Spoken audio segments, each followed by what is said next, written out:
Ladies and gentlemen, welcome to our one-on-one session. Here are our speakers. Business editor, TV Guide magazine, Stephen Battaglio, and creator and executive producer, The Walking Dead, Gale and Hurd. I'm not the creator. Thank you. Thanks, everybody, for coming.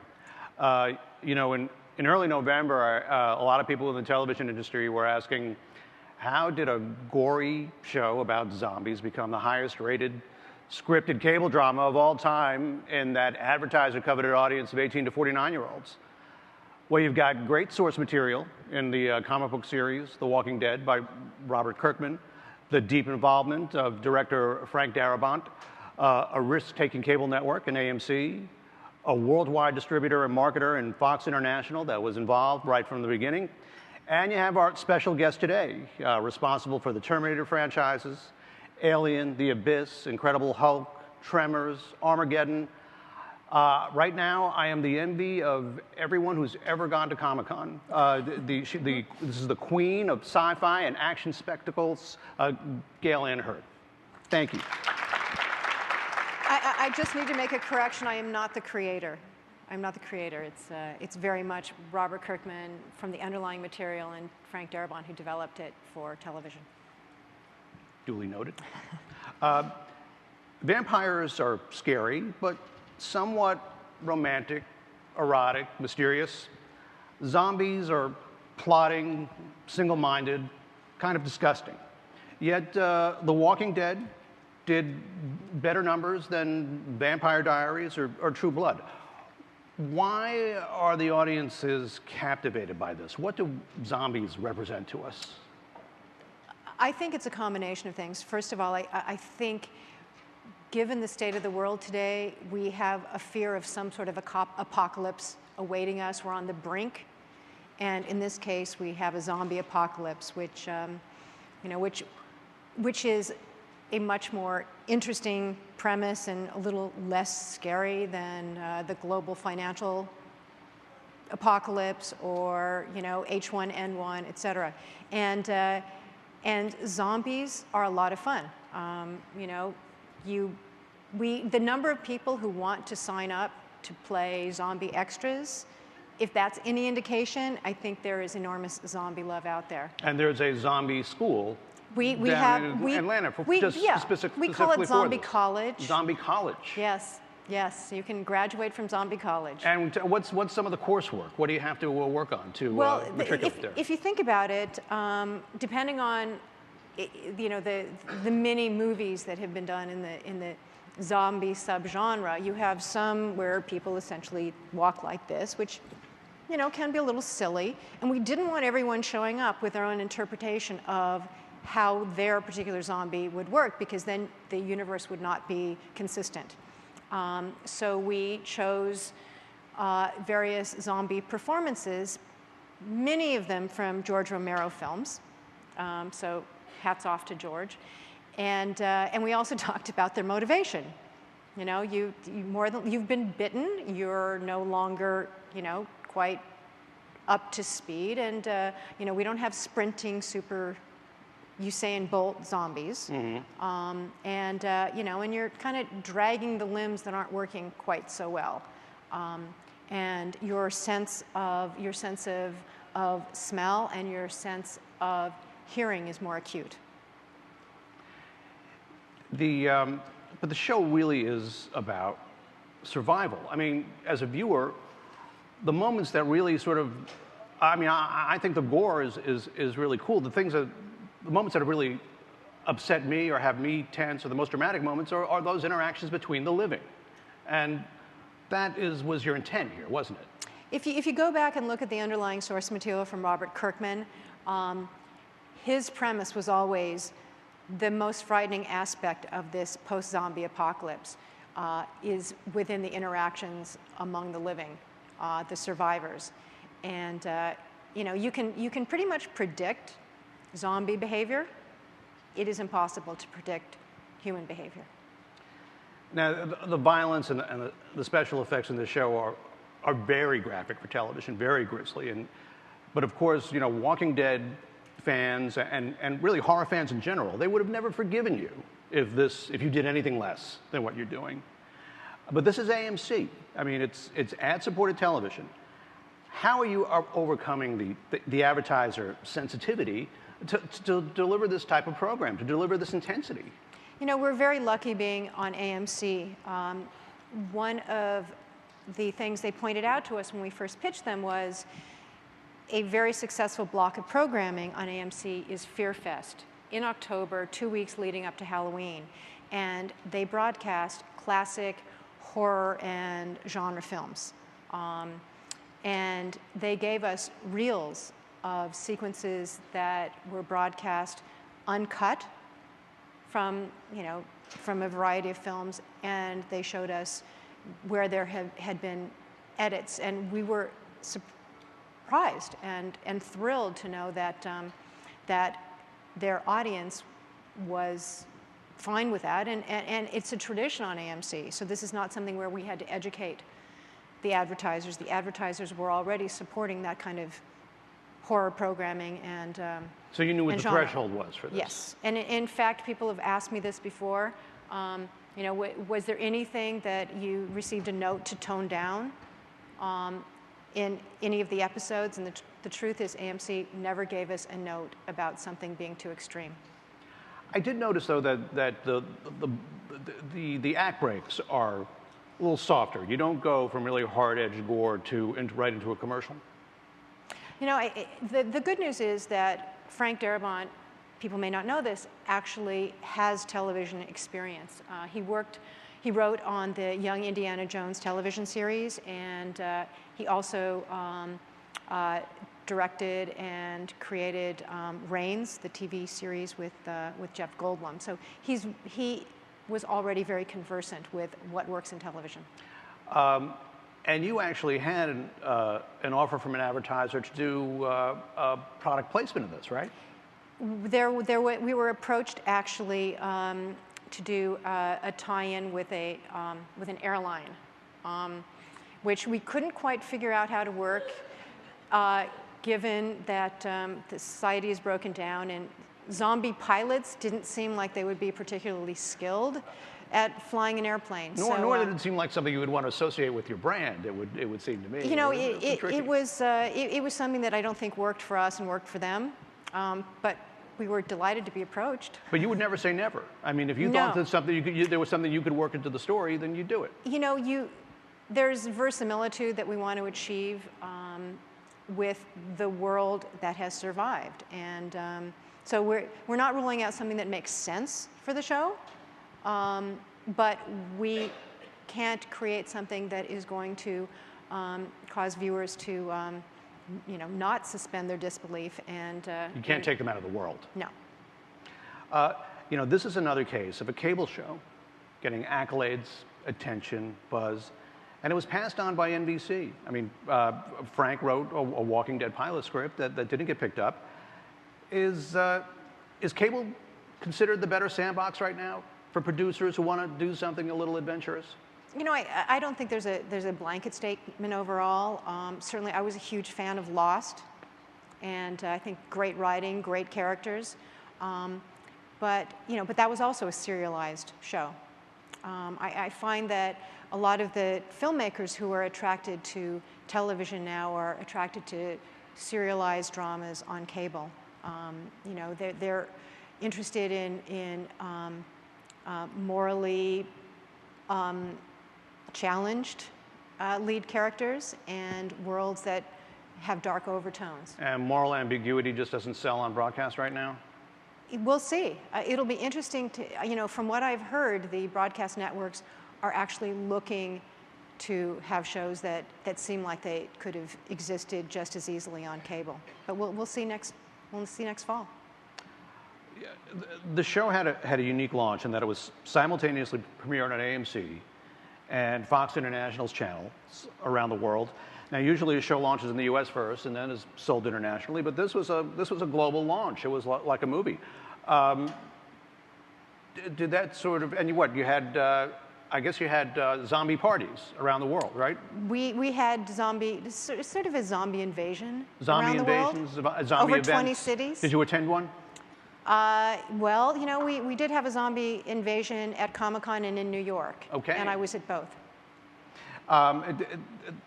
So having that partner early on, did that help with the budget? Did it give you a little flexibility in going a little farther in delivering the type of program that you did? I think it was important knowing that the show would have a global audience, and also that it would be it would be less likely to be pirated.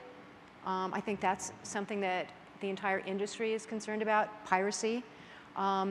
I was in a cab in London, and this was before we started airing, and the cab driver said, "What are you here for?" I said, "You know, I'm one of the producers of The Walking Dead." He said, "Oh, I've heard about that. I'm a huge zombie fan. My kids are zombie fans.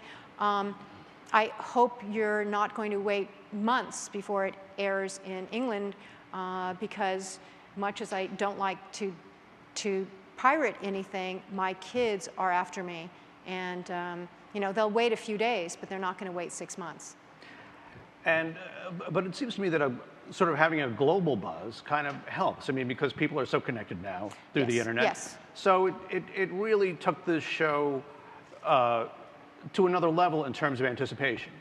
Yeah, and everyone's connected. I monitor Twitter quite a bit, and when we started trending globally, from the time that we started airing in the United States, and you know, and it's no longer something where you get your news only from your local newspaper or from your local broadcaster. You get it immediately from, you know, social media around the world.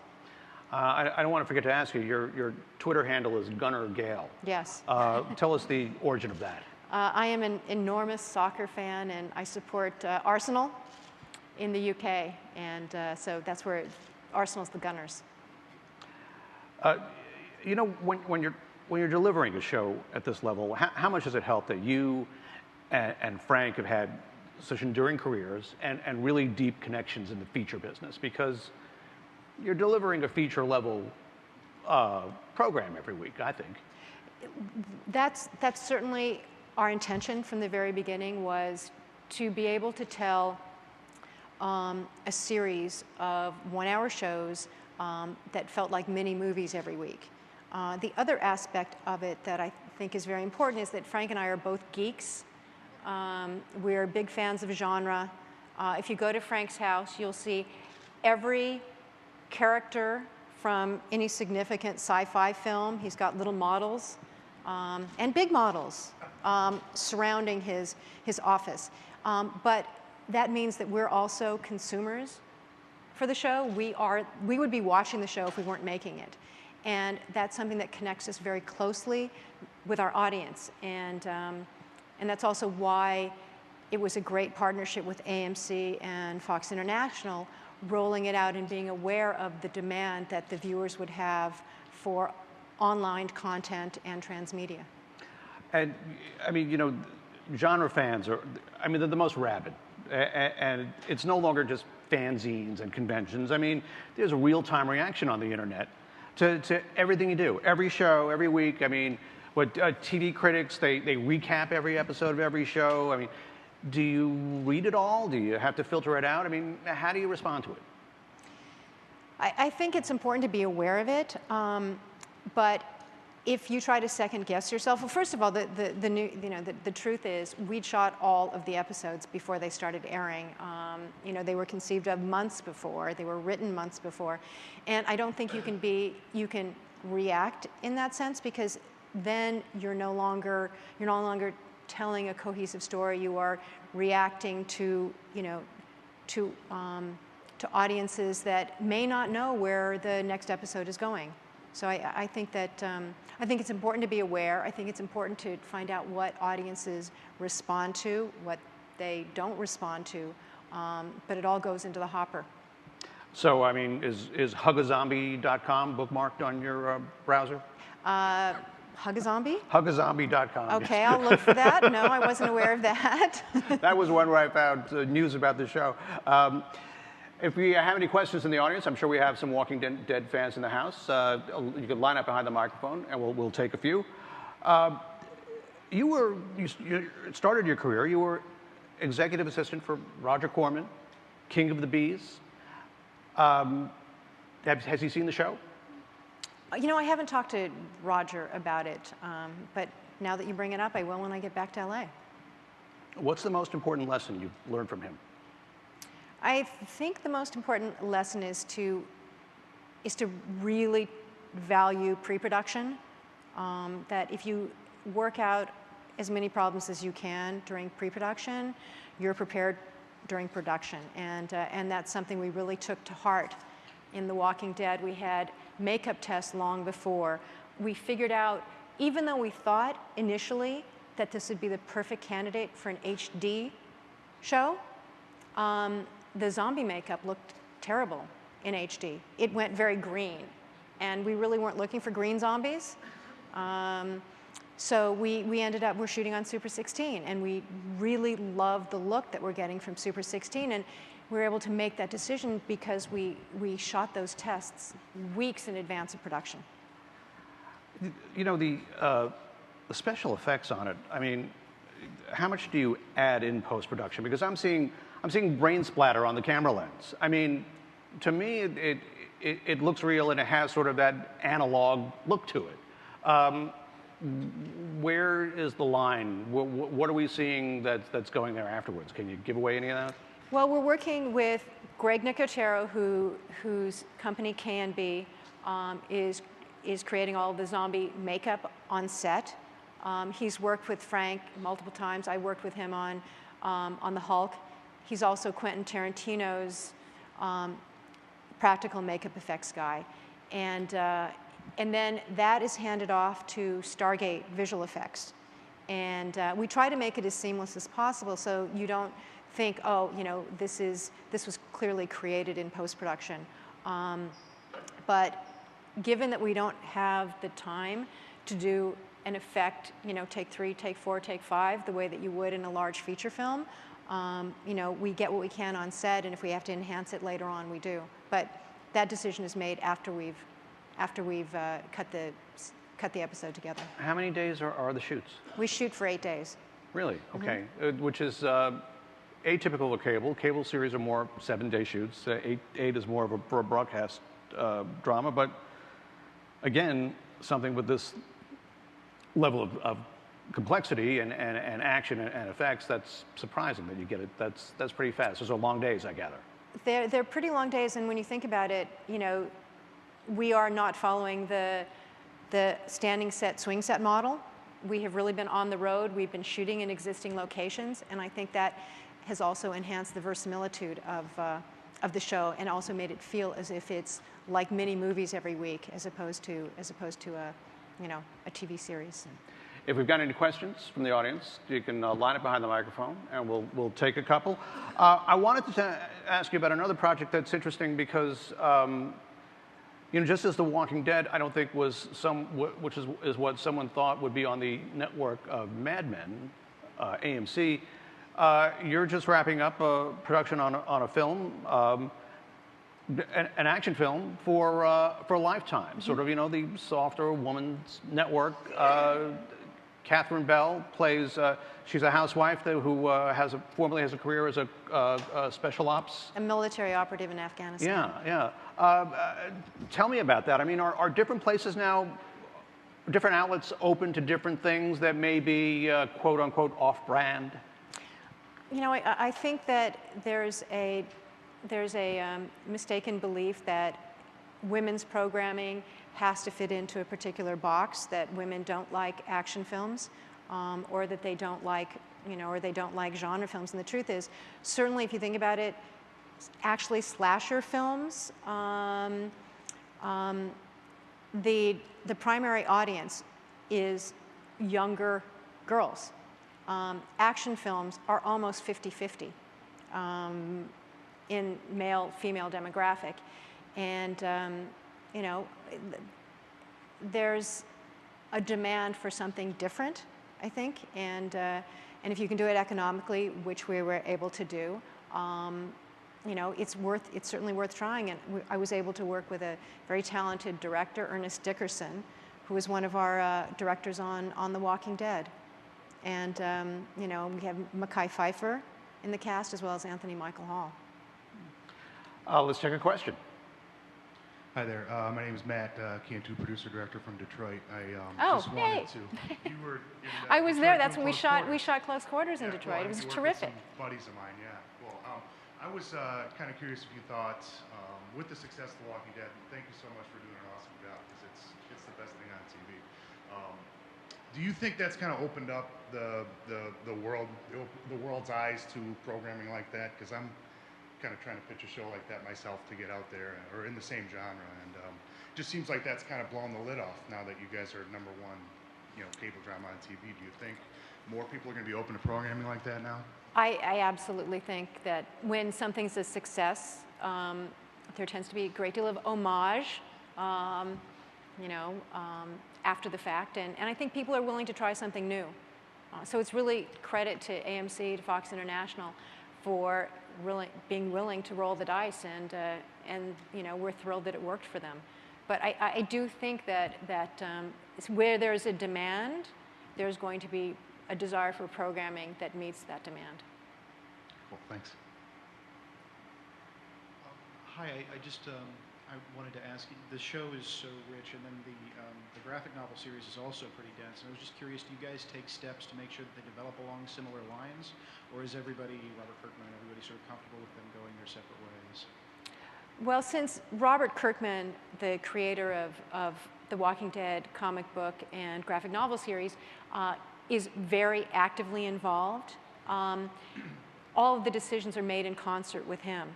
And he, I think, wisely looks at it as if, you know, there are two different mediums. And in comic books, you're restrained because you've got panels, you don't have a lot of opportunity for in-depth dialogue, for monologues with characters. You have to move fairly quickly. And we have the opportunity with the show to really delve into those human interactions and relationships that he's developed quite well over the 70, almost 80 issues of the graphic novel. We're also able to invent new characters. At the same time, we always follow the path that he's blazed with the comic book series. We stray, as we did when we visited the CDC, but we come back, and I think that the fans of the graphic novel will be pleased, but they won't always be able to predict where we're going. I mean, Shane Walsh is still alive in the comic book series. He was gone pretty quickly. But we really like the drama of the triangle, between Rick and Shane and Laurie. So there was a lot of drama to be mined from that. Just really briefly on top of that, do you guys have an end in mind for the series? We hope it's the series that never ends. I know that Robert Kirkman has said he'd like to challenge The Simpsons for longevity, and I'm all for that. And hopefully AMC, Fox International, and E1 are up for it too. Thank you. Does the graphic novel, how different is it as a piece of source material? Because you have, I mean, really, these are almost storyboards, aren't they? Yes. In terms of making a movie? I mean, is there any difference in adapting that as opposed to another piece of source material that comes from a novel? I think that if Robert Kirkman had written this as a novel, it would still be as compelling. It just won the Eisner Award this past summer, which is the comic world equivalent of the Academy Award as Best Continuing Series. And that shows you the level of talent and storytelling, character-driven storytelling behind the graphic novel, that it could very well, and there in fact I think will be a novelization that will be coming out. You also don't want to do a panel adaptation, let's say the way Watchmen was adapted. There are specific panels from the comic book that I think, you know, if you're watching carefully, you'll see in the series. But we didn't want to be something where, you know, the minute we strayed from that, the fans would say, wait a minute, I didn't see that in the comic book. It was important to be able to have a bit of both. And is this going to lead to any other type of merchandising of the Walking Dead brand? I mean, how many different ways can this go, and how involved is the TV show as opposed to the graphic novel? Well, right now I think a video game was announced. You know, they're already, you know, T-shirts and keychains, and they're going to be action figures.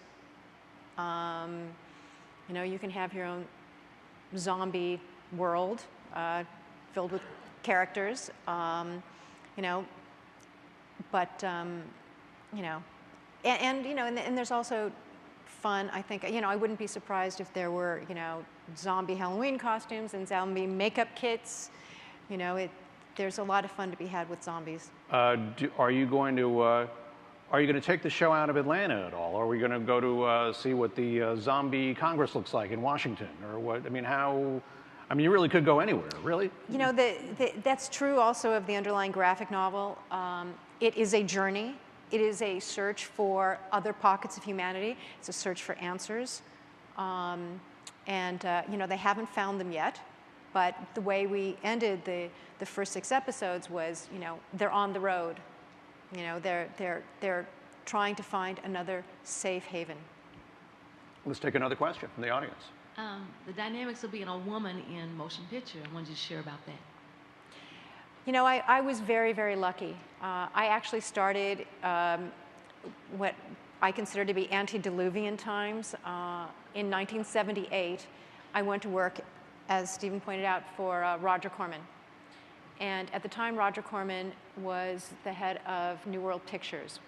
And he was developing, producing, and distributing independent motion pictures.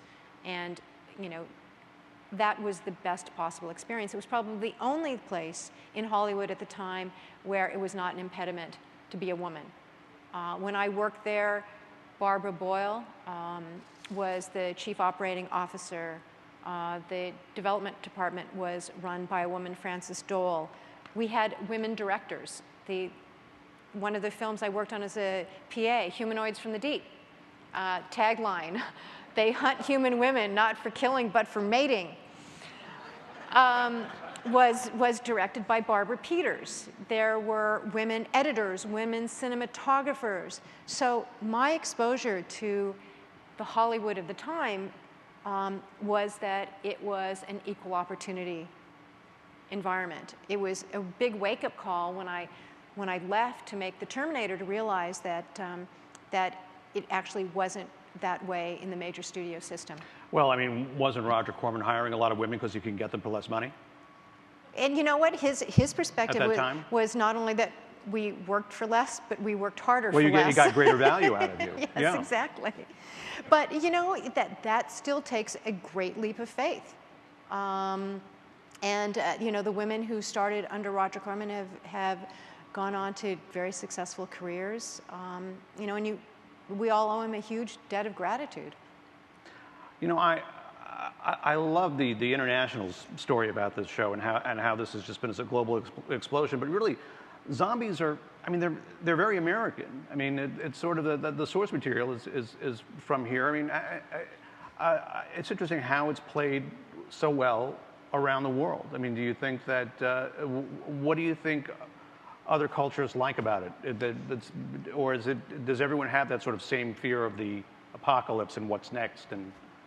Well, I think, first of all, I mean, when I think of zombies, I actually think of Haiti. You know, the whole idea of zombies coming from, you know, sort of a voodoo. Mm-hmm. I mean, ours are, of course, different, but I think the idea of the undead is something that exists in a number of cultures. The cross-cultural thing. And the idea of surviving a global apocalypse is something that is on everybody's minds. You know, whether it's you know, global climate change, as I said, the global financial apocalypse, H1N1, the disruption from, you know, volcanoes. You know, we always feel, we're wondering when the other shoe is going to drop. And this is a way to examine human behavior and, you know, how as a species we will survive. And it, you know, it isn't always pretty, but you do have characters like Rick Grimes, who's trying to do the right thing. And there are times when you wonder, you know, you've got the character that Lenny James played, of Morgan, who can't shoot his wife, who's a zombie. And then you've got Rick, who thinks the right thing to do is to put zombies out of their misery, whether it's his former you know, deputy colleague, Leon Bassett, or what we call Bicycle Girl, the torso zombie. My favorite. So we've got to wrap up. When are we going to see new episodes? I think, well, I think we're sticking to pretty much the same period of time, which would be during the Fear Fest block of programming in October leading up to Halloween. Terrific. Gale and Hurd, thank you so much. The Walking Dead on AMC. Thank you.